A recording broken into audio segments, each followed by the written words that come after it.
Hello all welcome back to my channel. இன்னைக்கு பார்க்க போகிற புத்தகம் அமரர் கல்கி அவர்களுடைய சிவகாமியின் சபதம். இந்த புத்தகத்தோட ரிவ்யூ தான் பார்க்க போகிறோம். So welcome back to books with Sai.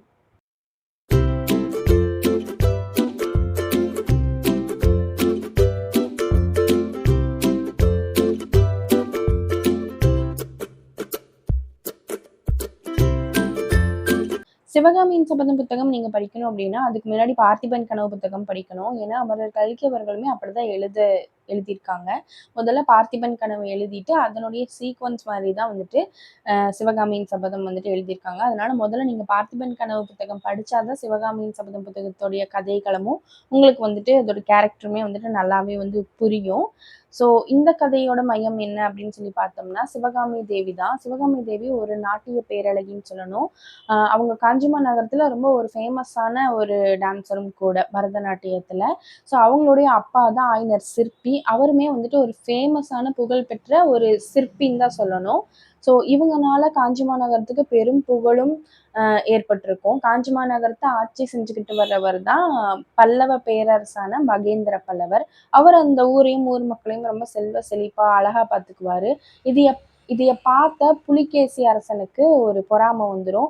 எப்படி தான் ஊரை விட காஞ்சி மாநகரம் ஒரு சின்ன ஊர் தான் இருந்தாலும் அந்த ஊர் எப்படி இவ்வளோ அழகா இருக்கு, அதுல வேற நடனக்கலை நடக்குது, சிற்பக்கலை அங்கங்க இருக்கு. ஸோ இதெல்லாம் தான் காஞ்சி மாநகரத்தை ரொம்ப அழகுபடுத்துது. ஸோ அதனால அந்த ஊரை நம்ம எப்படியாவது நம்ம கைக்குள்ள கொண்டு வந்துடணும் அப்படின்னு சொல்லிட்டு பொறாமப்பட்டு போர் தொடுவாரு புலிகேசி அரசன். மகேந்திர பல்லவரும் போரா ஓகே பார்த்துக்கலாம் அப்படிங்கிற மாதிரி போருக்கு தயாராகிட்டு இருப்பாரு. மகேந்திர பல்லவருக்கு சிற்பக்கலை மேலையும் நடனக்கலை மேலையும் அதீத இன்ட்ரெஸ்ட் இருக்கும். ரொம்பவே இன்ட்ரெஸ்டான ஒரு ஆளு. ஸோ அதனால அரசனா இருந்தாலுமே வந்துட்டு சர்வசாதாரணமா சிற்பி ஆயினர் சிற்பி வீட்டுக்கு போயிட்டு வந்துட்டு இருப்பாங்க. சிற்பி மேல ஒரு நட்புறவோட இருப்பாரு மகேந்திர பல்லவர். சிவகாமி தேவி குழந்தையா இருக்கும் போதுல இருந்தே வந்துட்டு அவங்க நடன கலையில ஈடுபட்டிருப்பாங்க. ஸோ இப்படி மகேந்திர பல்லவர் வந்து அடிக்கடி சிற்பி வீட்டுக்கு தன்னுடைய மகனையும் கூட அழைச்சிட்டு தான் போவாரு, நரசிம்ம பல்லவரை. ஸோ அதனால நரசிம்ம பல்லவரும் சிவகாமி தேவியும் சின்ன வயசுல இருந்து ஃப்ரெண்ட்ஸா இருப்பாங்க. பெருசாக பெருசாக வந்து அவங்க லவ் பண்ண ஆரம்பிச்சிருவாங்க. ஆனா நம்மளோட காதலை பத்தி யாருக்குமே தெரியாது அப்படின்னு நினைச்சிட்டு இருப்பாங்க. ஆனா அரசனான மகேந்திர பல்லவருக்கும் தெரிய வந்துடும். அதோட இந்த கதையோட வில்லனான நாகநந்திக்கும் தெரிய வந்துடும். இந்த நாகநந்தி யாரு அப்படின்னு கேட்டீங்கன்னா புத்தருடைய பக்தி பக்தி அடியான் அப்படின்னு சொல்லிட்டு தெரிஞ்சுக்கிட்டு இருக்கிறவர் தான் இந்த நாகநந்தி. உண்மையிலேயே வந்துட்டு அவர் ஒரு புத்த பிக்ஷு கிடையாது. அவர் வந்து புலிகேசி அரசனுடைய ஒற்றன், ஒரு பெரிய வில்லன்னு சொல்லலாம் இந்த கதையை பொறுத்த வரைக்கும். அவர்னால நிறைய தீங்கு ஏற்படும் இவங்க எல்லாத்துக்குமே. ஸோ இப்படி இருக்கும்போது புத்த பிக்ஷு வந்துட்டு கூட இன்னொருத்தர் பரஞ்சோதி அப்படின்ற ஒரு இளைஞனையும் வந்து அறிமுகப்படுத்துவார். யாருக்குன்னா ஆயினர் சிற்பிக்கு. புத்த பிக்ஷு வந்துட்டு ஆயினர் சிற்பி கூட ஃப்ரெண்டா வந்து நடிச்சிட்டு இருப்பாரு. ஆனா எப்போதுமே வந்துட்டு மகேந்திர பல்லவர் இருக்கும்போது ஆயினரை பார்க்கறதுக்கு அந்த புத்த பிக்ஷு வரமாட்டாரு. கூட நான் ஒரு பரஞ்சோதி அப்படின்ற ஒரு இளைஞனை கூப்பிட்டு வந்து இவனை வந்து நான் வர்ற வழியில பார்த்தேன்.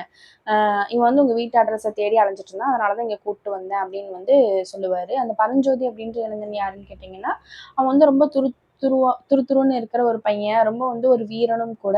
அவனுக்கு வந்துட்டு நீ இப்படி மொரட்டு பையலா இருந்தா சரிப்பட்டு வராது, அதனால நீ வந்து ஒரு கைத்தொழில கத்துக்கிட்டு வா அப்படின்னு சொல்லிட்டு பரஞ்சோதியோட அம்மாவும் தாய் மாமாவும் ஆயினர் சிற்பி கிட்ட அமைச்சிருப்பாங்க. ஆயினர் சிற்பியோட பழைய ஃப்ரெண்டு தான் பரஞ்சோதியோட தாய் மாமா. அதனால ஆயினர் சிற்பி கிட்ட போய் எப்படியாவது நீ சிற்ப தொழில கத்துக்கிட்டு வாப்பா அப்படின்னு சொல்லிட்டு அனுப்பிச்சு விட்டுருப்பாங்க. ஸோ அப்படி ஆயினர் வீட்டை தேடி வந்துகிட்டு இருக்கும்போது தான் வர்ற வழியில இந்த நாகநந்திய பரஞ்சோதி பார்ப்பாங்க. நாகநந்தியோட உதவியால ஆயினர் வீட்டுக்கும் வந்துட்டு பரஞ்சோதி வந்து சேருவாரு. ஆனா பரஞ்சோதிக்குமே தெரியாது நாகநந்தி வந்துட்டு ஒரு வில்லன் அப்படின்னு சொல்லிட்டு, கெட்டவங்க அப்படின்னு சொல்லிட்டு தெரியாது. ஆனா புத்த பிக்ஷு அப்படின்ற ஒரு வார்த்தைக்காக தான் எல்லாருமே மரியாதை கொடுத்து பேசுவாங்களே ஒழிய, ஆனா யாருக்குமே அவருடைய முகத்தை பார்த்தா ஒரு சாந்தமோ ஒரு அமைதியோ ஏற்படாது. அதுக்கு பதிலா அந்த நாகநந்தியோட முகத்தை பார்த்தா ஏதோ ஒரு நாக பாம்பையே பார்த்த மாதிரியான ஒரு பயம்தான் எல்லாத்துக்கும் வந்துட்டு ஏற்படும் சொல்லலாம். இப்படி இருக்கையில சீடனா சேர்ந்த முதல் நாளே நாகநந்தியோடைய தூண்டுதல்னால அஜந்தா மலை அப்படின்ற ஒரு மலைக்கு போய் ஒரு விஷயத்த நீ தெரிஞ்சுக்கிட்டு வரணும் அப்படின்னு சொல்லிட்டு பரஞ்சோதி அமுச்சு விடுவாங்க. ஆயினர் சிற்பி பரஞ்சோதியும் குருவோட முதல் வேலையை ஏத்துக்கிட்டு போகணும் அப்படின்னு சொல்லிட்டு பயணம் வந்துட்டு கிளம்பிடுவான். ஆனா பரஞ்சோதி அஜந்தா மலைக்கு போக மாட்டான். அதுக்கு பதிலா பல்லவ சைன்யத்துல போய் போர் தொடுத்துட்டு இருப்பாரு. ஸோ இந்த போர்ல பார்த்தீங்கன்னா, காஞ்சி மாநகரம் வந்து வெற்றி பெற்றோம். அந்த வெற்றிய ஏத்துக்க முடியாத புலிகேசி கோபத்துல என்ன பண்ணுவான்னா, இந்த காஞ்சி மாநகரத்துக்கு முக்கியமா பெருமையும், அழகும் சேர்க்கக்கூடியவங்க யாருன்னா, இந்த சிவகாமி தேவியும், ஆ இந்த சிற்ப கலைஞர்களான சிற்பிகளும் தான். அதனால நம்ம இந்த ஊர்லேருந்து போர்ல தோல்வி அடைஞ்சு திரும்பி போகும்போது, இந்த ஊர்லேருந்து நம்ம போகும்போது, இங்க இருக்கிற எல்லா சிற்பிங்களோட கையையும், காலையும் வந்து வெட்டி போட்டுருங்க. ஒரு கையும், ஒரு காலையும். அதுலயும் இந்த சிற்பிகளுக்கெல்லாம் வந்துட்டு பெரிய சிற்பியான ஆயனர் சிற்பியோடைய 2 கையும் 2 காலையும் வெட்டி மலைப்பகுதியில போட்டுருங்க. அப்படின்னு சொல்லிட்டு ஒரு ஆர்டர் குடுத்துட்டு புலிகேசி அரசன் போயிருவான். அதோட போற வழியில சிவகாமி தேவியையும் கடத்திட்டு போயிருவாங்க. அதுவும் அந்த ஊரையே வந்து பார்க்குற மக்களை எல்லாம் அடிச்சு, உடைச்சு அந்த மாரி பண்ணிட்டு போயிருவாங்க. அதனால கோவமடைஞ்ச சிவகாமி தேவி புலிகேசி அரசன் கிட்ட ஒரு சபதம் போடுவாங்க. இந்த விஷயம் நடந்தா தான் நான் இந்த ஊர விட்டு நான் போவேன். அதுக்கு முன்னாடி நீயே என்னைய அனுப்புனாலும் நான் இந்த ஊர்லேருந்து போக மாட்டேன். அப்படின்னு சொல்லி சிவகாமி தேவி ரொம்ப கோவத்தோட ஒரு சபதம் எடுத்துருவாங்க. ஸோ இந்த சபதம் நிறைவேறுச்சா இல்லையா? ஐனர் சிற்பி உயிர் பொழைச்சாரா இல்லையா? இதுக்கு இடையில நரசிம்மவர்மருடைய காதலும், சிவகாமி தேவியோட காதலும் என்னாச்சு? உண்மையிலேயே இந்த புத்த பிக்ஷு அ யாரு? பரஞ்சோதி எப்படி பல்லவ சைன்யத்துல சேர்ந்தாரு? அப்படின்றதெல்லாம் தெரிஞ்சுக்கணும் அப்படின்னா, இந்த புத்தகத்த வாங்கி படிங்க. இந்த புத்தகம் அமேசான்ல அவைலபிளா இருக்கு. நீங்க பிகினரா இருக்கீங்க அப்படின்னா, நீங்க போர் அடிக்காம சட்டுன்னு இந்த புத்தகத்த படிச்சு முடிக்கணும் அப்படின்னா, நீங்க இந்த காப்பி வாங்கலாம். ஏன்னா, இந்த புத்தகம் வந்துட்டு இளைய தலைமுறைகளுக்கான சுருக்கப்பட்ட இனிய வடிவம் அப்படின்னு சொல்லிட்டு போட்டிருக்கு. ஸோ இந்த புத்தகம் வந்து அமேசான்ல அவைலபிளா இருக்கு. இந்த புத்தகத்துல வந்து கதைய வந்துட்டு அந்த முதல்ல வந்து பதிப்பு எப்படி இருக்கும் அப்படின்னு கேட்டீங்கன்னா, ஒரு 1000 பக்கம் கொண்ட ஒரு நாவலா இருந்துச்சு. 2 பார்ட் ஆஃப் புக்கா குடுத்திருந்தாங்க.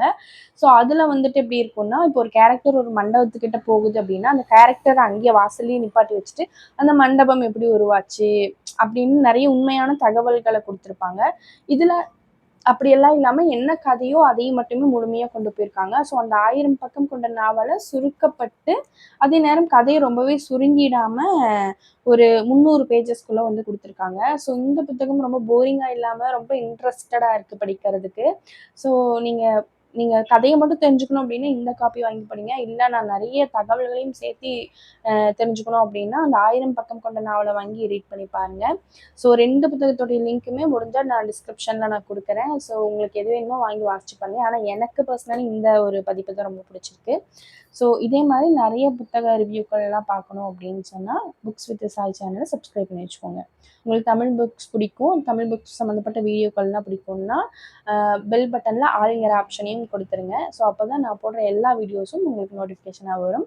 ஸோ தேங்க்ஸ் ஃபார் வாட்சிங். டாடா!